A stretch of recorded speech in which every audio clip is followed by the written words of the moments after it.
Hey, my more brothers, and back again. Oh, as you can see from the picture, move over, Russell and Sierra.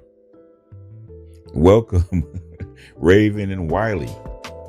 Now, this is not quite as spectacular as Sierra and Russell Wilson, who we've gone back and forth with a lot of times where, Russell supposedly rescued a baby mama from her plight at the last second, snatched victory from the jaws of defeat. Oh, man. So now we got into Raven Goodwin. I've seen her in Being Mary Jane. I knew she looked familiar. And she is a big girl and getting bigger. So she's not quite Lizzo's size, but she's up there. And she found happiness. So I'm glad for her. Love is love, no matter what it is. She's famous, so she's not like she's a regular person walking around town. Is she a beauty? No. She is what she is.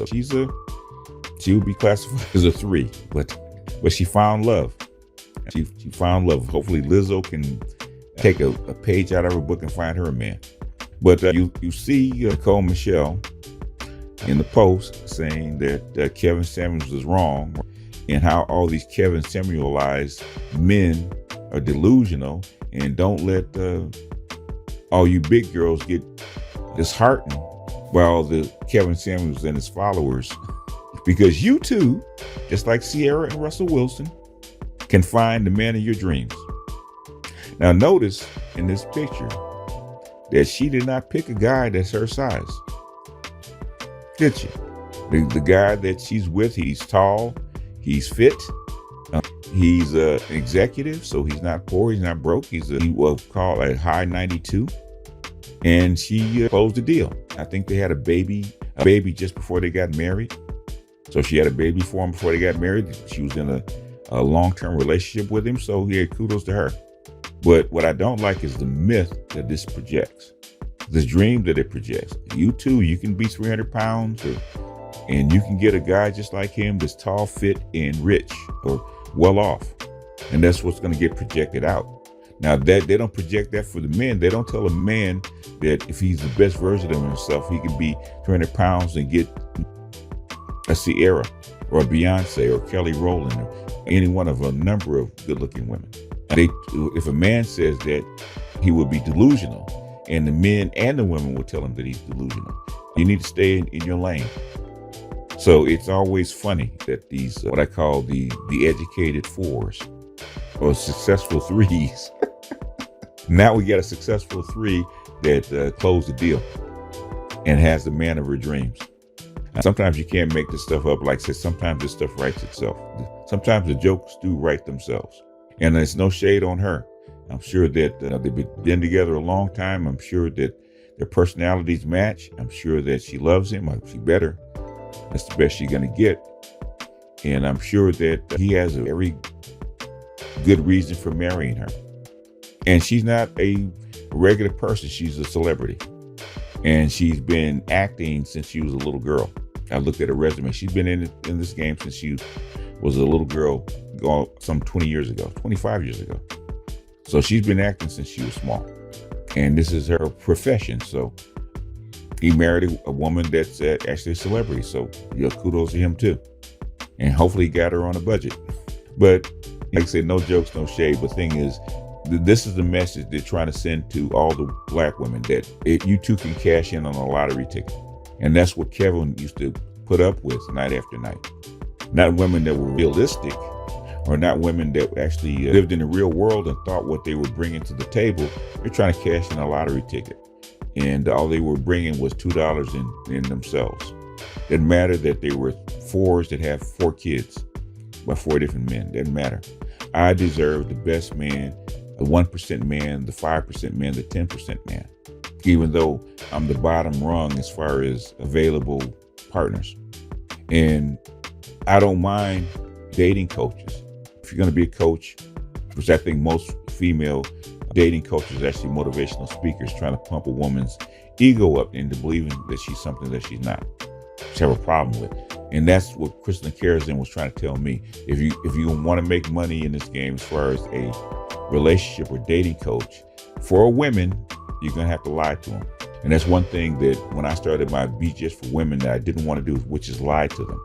I didn't want to tell them they're going to get results that they couldn't. Just like when I coached my basketball players, like the 9 and 10 years old and 11, 12 year olds, and sometimes the 13, 14 year olds. Okay. I'm not going to tell you that you have skills that you don't. My job is to have you realize what you have and make the best decision and the best plan for the skills that you have, for the physical skills that you have, the talents that you have, right? So I took kids that were probably would have been nines, we call non-athletes, and gave them the skills and gave them the motivation and gave them the outlook to actually get into high school basketball, which they probably would not have done without that. All my basketball kids got into high school positions. Some got into college and played ball in college. My son, who was part of the program, he didn't play, but he was actually picked by what we call the G League to actually play ball. He was actually picked by a couple of international teams. But the thing is, he had a very realistic outlook of his skills and his abilities. He actually maximized his skills. And that's what a coach should do, which is something that's woefully inadequate when I actually look at the female coaches and the female relationship gurus, as they call them, not only in this space, but online. I don't hear them telling women the truth. Kevin was actually unique. That's how come they flocked to him, because he would actually hold up the mirror and said, okay, you think you're 10. What does the mirror say? The mirror says you're a 4. So if you want a exceptional man, that means you got to do a whole lot of work to get to the top levels. In other words, you're Muggsy Bogues. You're 5'4", and you want to play in a league that starts at 6'4". That means you're a whole foot shorter. So that means you're gonna have to work 10 times as hard to make up for that foot. You're gonna have to adapt your game to be able to play at that level. You're not gonna be dunking over people. You're not gonna be guarding 7-footers. You're not gonna dominate that way. But if you want to get in the league and stay in the league, this is the way you're gonna have to do it. Same thing with a woman. You're 4. Look in the mirror. Like Steph Coach says, look in the mirror. I'm going to be paying for my drinks. I'm not going to get approached. So I have to have something to draw attention to me. I got to have something that's exceptional that men will take in trade for my looks. So evidently, Raven Goodwin did that. She maximized what she had. And she got lucky. And she got a man, a good man, to marry her and have a child by her. Now, Nicole's not going to tell you that. She's going to flash it in front of your face and say, you too can be just like her. Which, in all honesty, just like Muggsy Bogues making it to the NBA, how many 5'3" players actually make it to the NBA? You have more lottery ticket winners. You have 5'3" players in the NBA. And that's going to be the same thing for women looking for a top skill guy. You probably have as good a chance of winning the lottery as getting one of these guys. But that's not what women coaches will tell their clients. They're not going to tell their clients that. They're going to lie to them. They're going to make them feel good. And then they're going to get disappointed when they go out there and try these tactics and they don't work. And they're going to have to do what they were going to do in the first place, which is settle for a guy at their level. Or settle for the best guy they can get. Which when men get coached and we assess their talents and their abilities and their God-given gifts, to estimate what they're likely to get. If you want something better, you have to do something better.